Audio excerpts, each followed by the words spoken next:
We have a hubris that all the new technology and all the new science is coming forth from our world in the last few years. But guess what? There were civilizations here over 10,000 years ago. They knew stuff that we're just beginning to find out. They knew stuff that was so far advanced that we wouldn't even think about it. One of the things that we're going to talk about today are the Hermetic principles. Now, these are principles about the nature of life on this planet that were created over 5,000 years ago. But what's so interesting about them? No matter how old they are scientifically accurate at this moment right now. But before we go into them, I'd like Alex to take over for a minute here and give us a little history about the Hermetic principles, and then let's compare those principles from 5,000 years ago to what we know today. The 7 Hermetic principles are part of a school of thought that goes back tens of thousands of years, but more recently we can attribute this work to a book written in 1908 called The Kybalion by 3 initiates. It's a story that revolves around a particular character known as Hermes Trismegistos, which translates roughly as Hermes the Thrice Greatest. Now, through research and academia, there's a lot of debate on whether or not Hermes Trismegistos was an actual historical figure or the result of a coalescing of an ancient think tank, because Hermes Trismegistos shares qualities and characteristics from other characters in ancient times, such as Thoth, the god of writing and wisdom in ancient Egypt, and Hermes, the god of communication, the messenger of gods from ancient Greece. What's so important about the 7 Hermetic principles, as we will find out in this video today, is that it gives us a framework for the mechanics and the rules that govern reality itself. It's really cool and really exciting when we start to see that ancient wisdom starts to bridge into the world of modern science, such as quantum physics, into a focal point that gives us a sense of empowerment and knowledge on how to live in this world, not just live in this world, but thrive in this world. So let's go on a little adventure and see what kind of wisdom we can unfold today.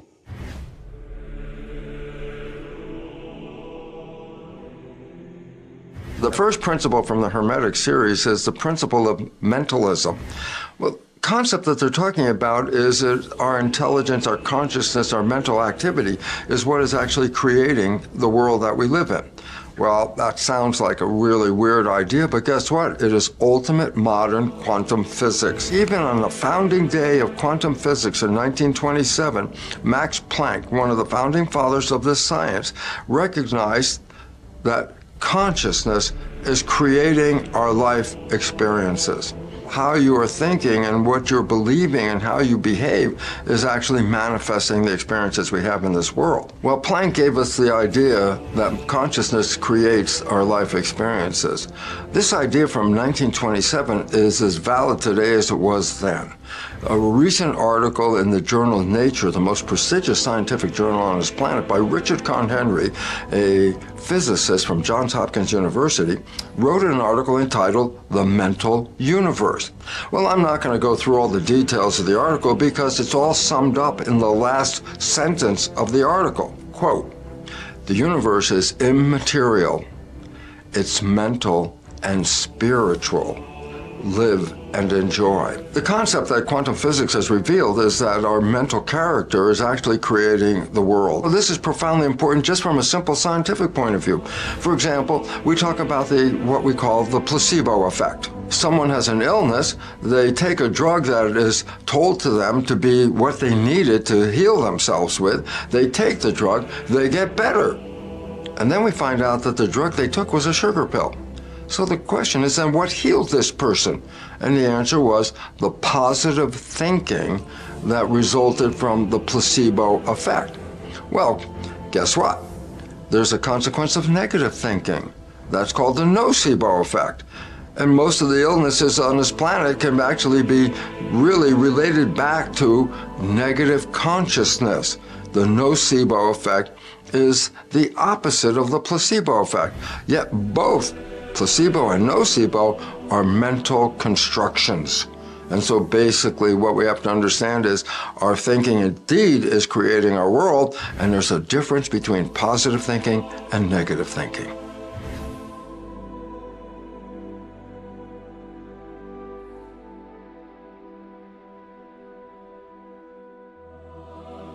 Geometry is the math that provides for structure in space. The geometry that we all took in school was called Euclidean geometry. If you remember, that's the geometry with squares and triangles, circles, pyramids, all these kinds of objects and structure in space. Well, it's very interesting because the Euclidean geometry is what we use to create our world today. The houses, the buildings, even the technology and electronics, etc., all comes down to understanding the geometry of a Euclidean nature. Okay? Well, here's the issue. Is there a geometry that makes a tree? Is there a geometry that makes a snail? Yes, there is. And it turns out it's called fractal geometry. It's a very simple equation.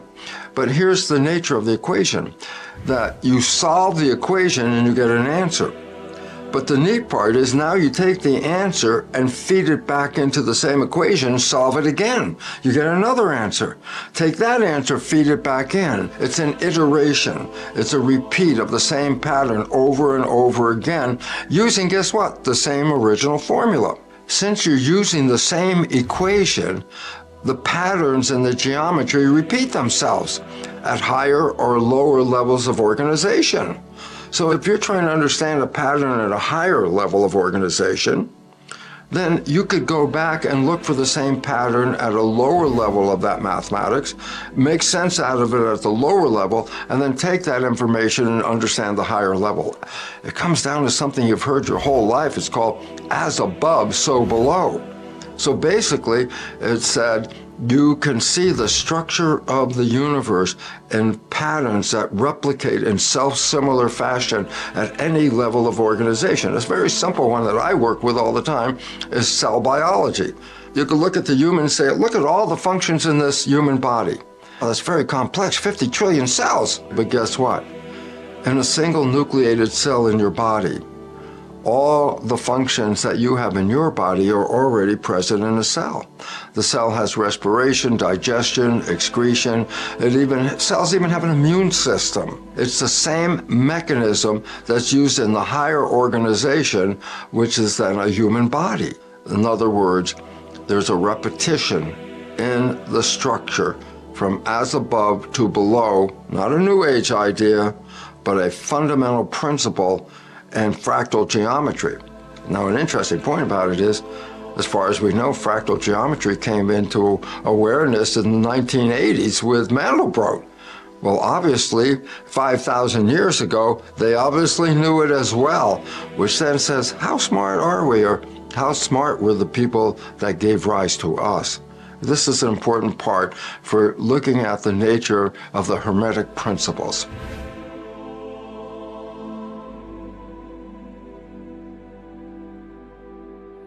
The principle of vibration is so interesting because everything in the universe is moving all the time. It's always vibrating and moving. When quantum physics first looked at the atom, as the earlier physicists, they saw the physical structures of protons, neutrons, and electrons.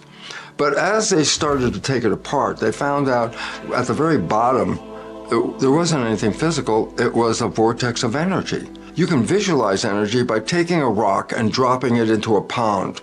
Well, the energy of the rock as it hits the water is translated into the pond water. What is the result? Ripples that radiate out, ripples and ripples radiating out. That is the shape of energy. The energy is a force who is shaping matter. It's the energy underneath the water. It's continuously vibrating. Waves and ripples come out of atoms. Atoms are spinning vortexes of energy, and in the process, they make waves, and these ripples go out into space. Everything in the known universe in regard to the physical experience is based on atoms, and all atoms are energy vortices with ripples that radiate out. Atoms are nano tornadoes. Well, let's consider then the real tornado. It's a spinning vortex of energy. Try and drive your car through a tornado. As you get to the tornado, the force field of that vibration can actually lift up your car and throw it away. Vortices of energies, nano tornadoes, have force fields to them. I can see a tornado.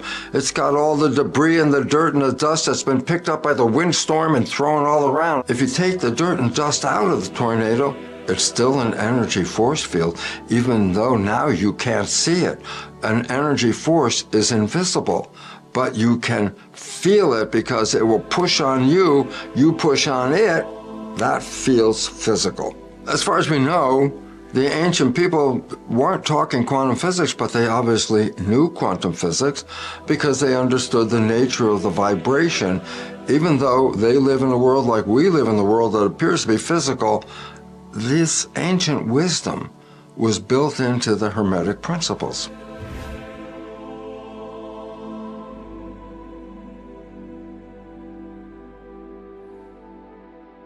The Hermetic principle of polarity talks about the fact that there are opposites, but they're the same. How can they be opposites and be the same? Well, let's go back to the understanding of an atom. And I talked about the fact that an atom, you can see its action through the ripples in a pond. And it's sort of actually what is called a sine wave. And a sine wave goes up, and a sine wave goes down, and a sine wave goes up, and it goes down. But there's a midpoint. At the midpoint, if you look at the wave going up, we would say that's the positive. But when it goes back down to the midpoint and goes under the midpoint, that's the negative. So we talk about a graph with a line positive above, negative below. But guess what? The same ripple is positive for some part and then negative for the other part. Polarities represent an extension of a continuum.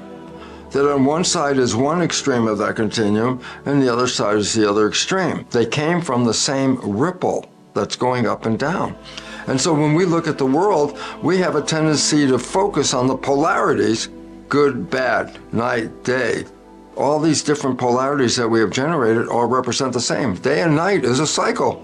You can plot it. It's all the same. Can I separate day from night? No, you can't. They're all the same vibration. But this is important for us to understand because we have a tendency to move to one side of the polarity, move to the other side of the polarity, and this creates a problem in our world, especially when we divide, let's say, politics or any level of consciousness. We say this side says this and this side says that. They look like opposite sides, but the truth is they're all on the same wavelength. And the important part for us to understand is where should we be in this wave up and down? The midpoint. Because you say, well, that side was negative. If you erase it and don't put it into your picture and you only look at the positive side, you're not seeing the whole picture. You need to see both sides to make the picture. Life experiences reveal the polarity between good and bad.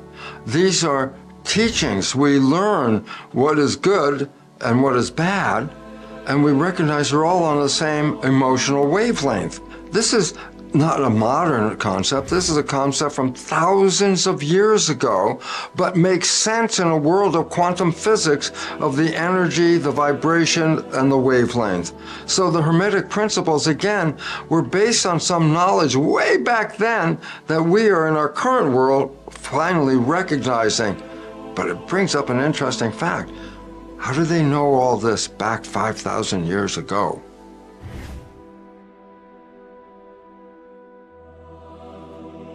In the Hermetic principle dealing with rhythm, recognize this very simple fact. All atoms are actually energy vibrations. Well, a vibration has a rhythm. There's an up phase and a down phase, and an up phase and a down phase. Well, this rhythm can also be present in our life. There are times when you're in harmony with it going up, and these are the good feeling times, these are great. And there are times when we seem to be out of harmony, but that's because the rhythm is going down in the opposite polarity. So the point about the rhythm is, if you can choose and you can engage, then you can ride the rhythm and then make your life smooth rather than abrupt changes of good, bad, good, bad. It's a flow, it's a wavelength. Historically, this wavelength characterizes much of the history of this planet. So the original people, the indigenous people, they understood the rhythm. They lived in the balance. They lived in the middle part, so that their lives were living in harmony. It's interesting because in our social evolution, we started at balance, went to spirituality with polytheism, then ultimate spirituality, monotheism, and then there was a revolt, and it's called the Protestant Reformation. And they started to say, well, wait, maybe matter isn't as bad as the church was claiming it was, because the church was at the top of the pole, the bottom of the pole was matter, and the church said, well, that stuff at the bottom is not good. And then that wave started to come back down toward the middle. We crossed the middle, it's called deism, the belief of nature and God being the same thing. Nature being the physical reality, God being the spiritual reality, and deism said they're both the same thing. Well, interestingly, that deism is the foundational principle of the United States when it was first formed by the founding fathers. But it's a wave. It didn't stop at the midpoint. Well, as the wave started to go in the material realm, we started to let go of the spiritual realm. That matter now becomes the most important thing. Well, we let go of the spiritual, so where does life come from in the material world? And the answer they came up with was genes. Genes represented the source of the physical experience. And then all of a sudden we say, yep, spirit's not necessary, we've got genes. There was a point where people said, there's something more than the physical realm. And they started to look at healing in a different way. They started to recognize that you could heal with energy. You could heal with consciousness. The people started to say, yeah, but that's the invisible part. The material realm started to transition back into what? That there's a spiritual realm that we've left out of the story. So if you understand, we pull back and look at the flow. The flow is what? A sine wave. And a sine wave shows us there's an up and a down and an up and a down. But the sine wave is the example of rhythm, that you put both of them together and then you can make a vibration that goes up and down like that. So again, the whole principle is coming back at this point.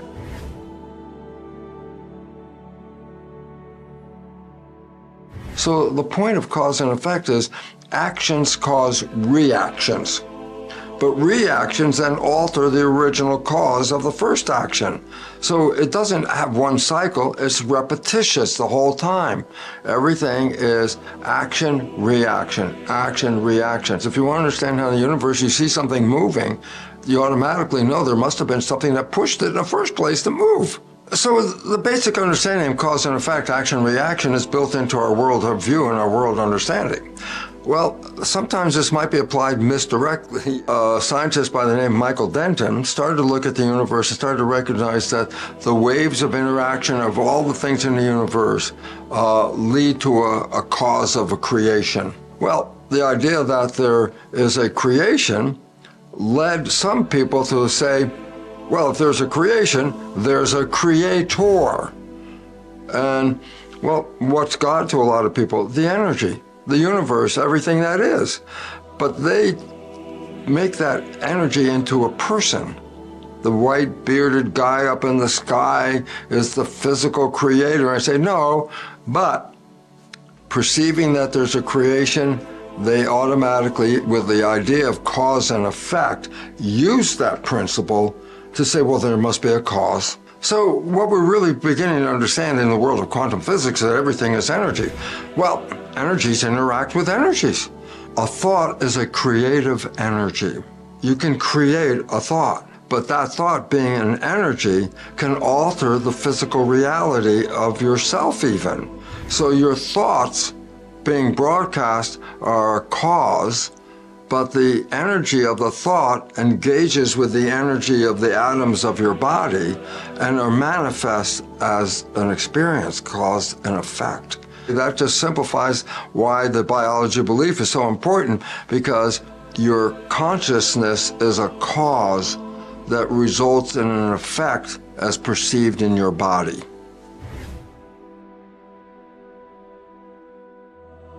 So from the wave of an atom to the intelligence of the human, it's all been divided into what we have perceived and labeled as male and female, but recognizing all organisms have both characteristics.